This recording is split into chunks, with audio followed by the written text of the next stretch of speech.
Today's notes are on integer order of operations. Again, integers are just positives and negatives. And then order of operations is where we're looking at our grouping symbols, our parentheses, our exponents, multiplying, dividing, and then adding and subtracting. Because these orders of operation, these rules, are going to apply even if you have negative numbers. Just watch this first one. Order of operations with whole numbers that we've seen before. 2 times, and there's our first grouping symbol, the 10 minus 6, so that's going to be the first thing that happens. Then that is going to be squared, minus 8 divided by 8 times 2. If I execute my grouping symbol and rewrite everything else, I end up with 2 times 4 squared, minus 8 divided by 8 times 2. I've only simplified that one step. Now my grouping is done. You'll notice that there's still a parentheses here, but it's really just holding that 4 in place and showing that that whole thing, everything in the parentheses, that 4 is going to be squared. So that brings us with 2 times 4 squared is 16 minus 8 divided by 8 times 2. Now I execute my multiplication and division left to right. 2 times 16 is 32. I bring everything else down. Then I have division. 32 minus 1 times 2. Next, I have multiplication still. 32 minus 2, which gives me a final answer of 30. So those steps listed out. A lot of kids like to list them as 6 steps, but really there's only 4. First, any grouping, parentheses, brackets, and braces. Exponents, anytime that it's some number squared or some number to the 3rd power or some number to the 5th power. Then multiplying and dividing goes left to right. So if dividing happens to come first in the equation, you're going to divide first and then you would multiply because we're going to move left to right. And our last step is to do any of our adding and subtracting. And again, that's going to be left to right. Even if you abbreviate them in your notes, be sure to list out all of these steps in your notebook: grouping, exponents, multiply, divide, add, and subtract, and list it as exactly 4 steps. Our first example, I execute any of my grouping first. Now, the only thing that is grouped as an operation is this right here, the negative 10 minus 6. Because even though you see that we have some parentheses here, it's not actually grouping an operation, it's just holding that negative 8. So let's rewrite everything except what we just completed inside the parentheses. 2 times, and negative 10 minus 6 is negative 16, squared minus 8 divided by negative 8 times 2. Now, any operations that were grouped are done. It's time for me to utilize that exponent, that squared that's on the negative 16. Now, if I have negative 16 squared, that's negative 16 times negative 16, or positive 256.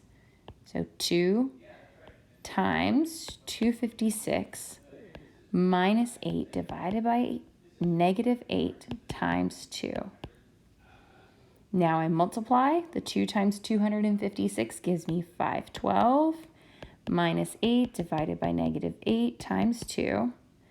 Next, my division, 512 minus, and then 8 divided by negative 8 is negative 1 times 2.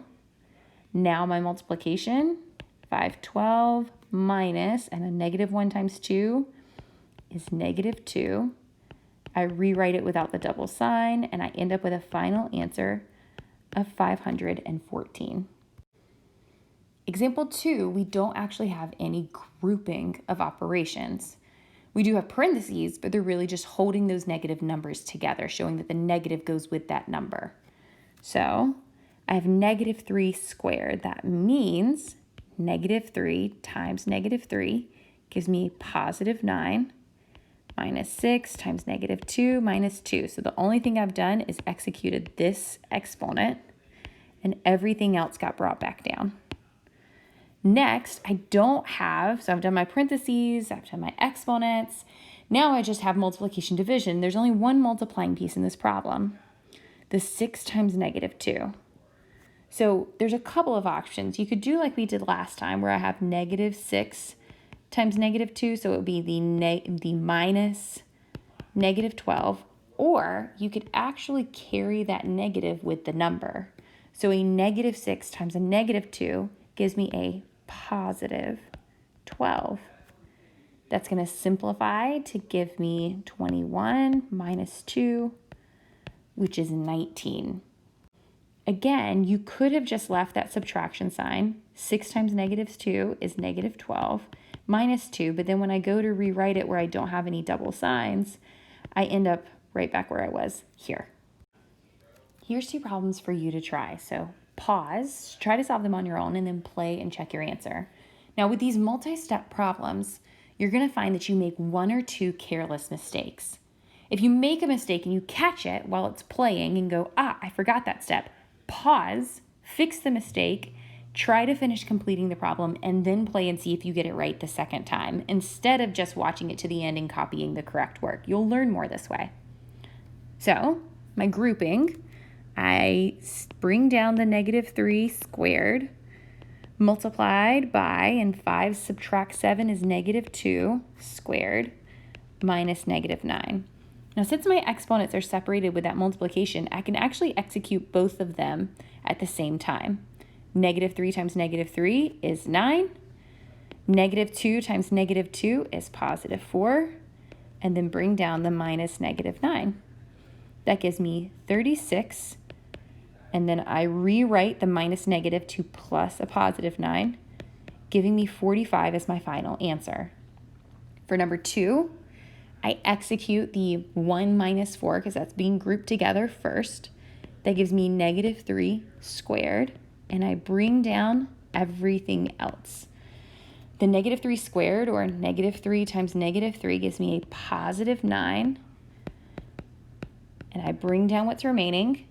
Next, I have my multiplication, 9, and then negative 5 times negative 2, positive 10, minus 10. So 9 plus 10 is 19. 19 minus 10 is 9 as my final answer.